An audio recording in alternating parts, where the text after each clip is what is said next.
कृष्णाय वासुदेवाय हरे परमात्मने प्रणतक्लेशनाशाय गोविन्दाय नमो नमः।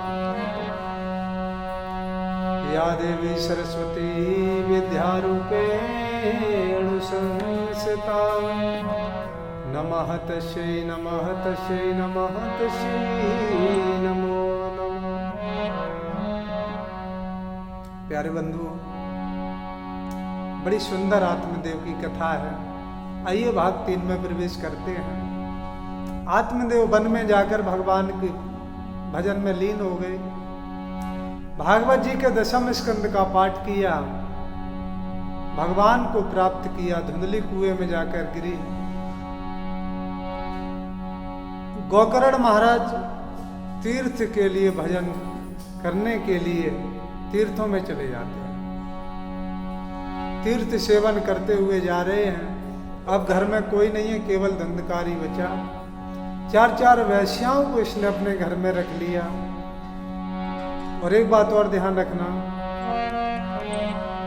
जो स्त्रियां धन की भूखी होती हैं उन्हें तो सिर्फ धन से ही मतलब होता है, बाकी किसी चीज से उन्हें लगाव नहीं होता। रोज नए नए गहनों की, वस्त्रों की, आभूषणों की डिमांड होने लगी।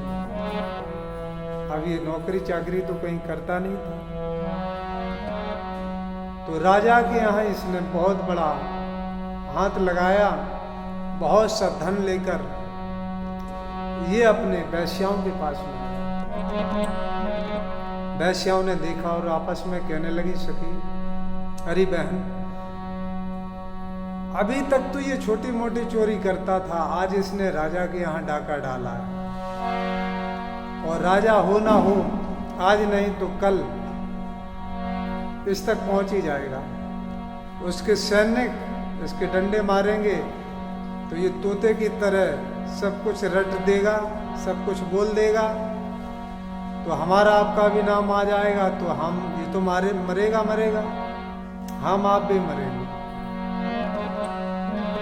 और जब इसे मरना ही है तो क्यों ना आज ही इसे ठिकाने लगा दें। रात्रि का समय है, धुंधकारी रोज की भांत आया। उन वैश्याओं ने उसको एक पलंग पर लिटा लिया और उसे मदिरा का पान कराया। और इतना मदिरा पिलाई, इतनी मदिरा पिलाई कि इसको होश तक नहीं रहा कि मैं कहाँ हूं, कहाँ क्या है। प्यारे भगवत प्रेमियों, मार लगाने लगी हैं लेकिन मारे नहीं मर रहा है। तब जब ये किसी प्रकार से मारे नहीं मरा तो मुख में आग के अंगारे दहकते हुए डाल दिए कि राम न मारे काहुए सुवे से के राम, आप ऐसे मर जाती है नर कर कर खोटे का। अपने कुकर्म, अपने कर्मों से इसकी बड़ी दुर्गति हो गई। लोगों ने पूछा उन वैश्याओं से, अरे तुम्हारे धुंधकारी पतिदेव जो है वो नहीं दिखाई दे रहे, कहाँ गए हैं? बोले, हमारे पति तो बहुत दूर नौकरी के लिए गए हैं, बहुत दिनों बाद लौटेंगे। और ये सच है, स्त्रियां बड़ी दुस्साहसी होती हैं, इनके कुकर्मों का कोई अंदाजा भी नहीं लगा सकता। भागवत जी में एक बात बड़ी सुंदर लिखी है कि जो स्त्री केवल धन की भूखी हो,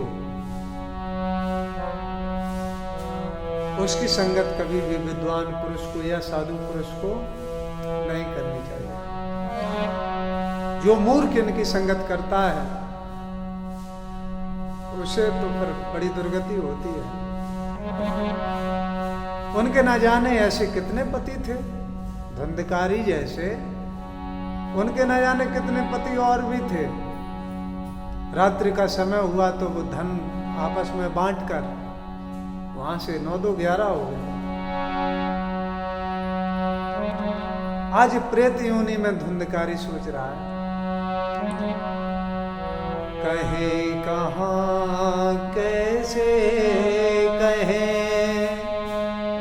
कौन सुनेगा मेरी, अपने हाथों गत करी है भाई दुर्गति मेरी।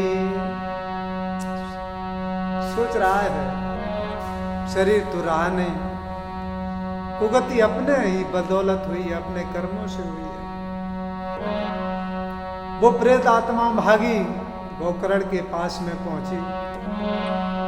उस समय गोकर्ण गया श्राद्ध पर थे। आभास हो गया गोकर्ण महाराज को कि मेरा भाई जो है मेरे आसपास ही है और मेरा भाई इस दुनिया में अब नहीं रहा। तो उसके नाम से गया, श्राद्ध भी किया।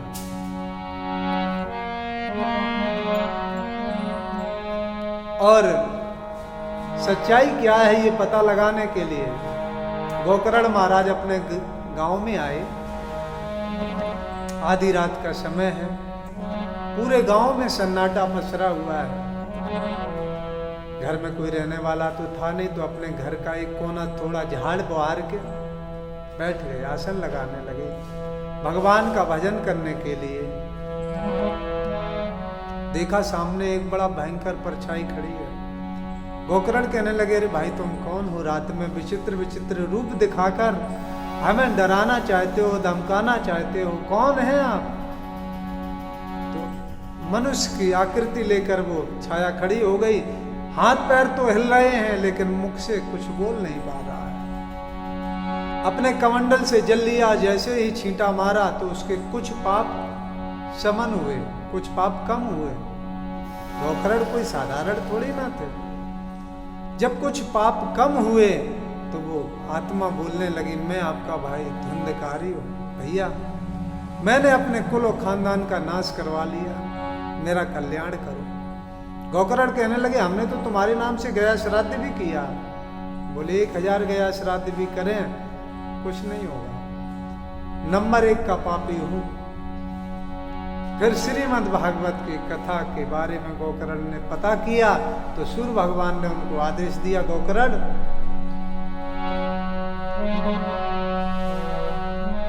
श्रीमद् भागवत की कथा आप अपने भाई को सुनाइए, इस योनि से मुक्त हो जाएगा। धन्य है ये श्रीमद् भागवत की कथा। गोकर्ण महाराज ने धुंधकारी को सुनाई और उनका कल्याण हो गया। 7 गांठ के बांस की भ्रांतियां खुल गई और हमारा शरीर भी 7 गांठ के जैसा ही है। तो जब बांस जैसे उसकी ग्रंथि खुल सकती है, हमारे आपके मन की ग्रंथि खुल जाए, इसमें कौन सी बड़ी बात। तो इसलिए भगवान का भजन बहुत जरूरी है। जिस किसी भी मनुष्य की कैसी भी मृत्यु हो गई हो, धन्य है ये प्रेत पीड़ा नाशनी श्रीमद् भागवत की कथा। जब तक जीवन है इसका सर्वथा सेवन करना चाहिए। जितना हो सके कुसंग से बचें, जितना हो सके बुरी आदतों से दूर रहें, आपका कल्याण हो जाएगा। हम अपने जीवन को ऐसे व्यर्थ ना करें। जीवन में जो भी हमारे आपके हिस्से में आता है उसको ईश्वर को समर्पित करके परमात्मा रूपी नौका पर बैठकर हमें भगवान का हमेशा भजन करना चाहिए। और भगवान ही हमारे सच्चे साथी हैं, बाकी संसार में कोई दूसरा है ही नहीं। एक बार नहीं 1000 बार मैं कहता हूं, हमारे ऋषि मनीषी वेद पुराण सब में एक ही चीज बताई गई है, यदा कदा जैसे भी हो सके मन वाणी कर्म से भगवान का भजन करें। भगवान का भजन करने से ही सिर्फ एक शांति मिलेगी, उन्हीं के भजन करने से ही इस भाव सागर से मुक्ति मिलेगी। बाकी दुनिया में और कोई साधन आज तक बना ही नहीं है। ये दुख्यालय है, यहाँ पर दुख के अलावा और कुछ नहीं है। इसलिए भगवान का भजन ही सर्वोपरि है। जय श्री राधे, जय श्री श्याम, जय जय श्री वृंदावन।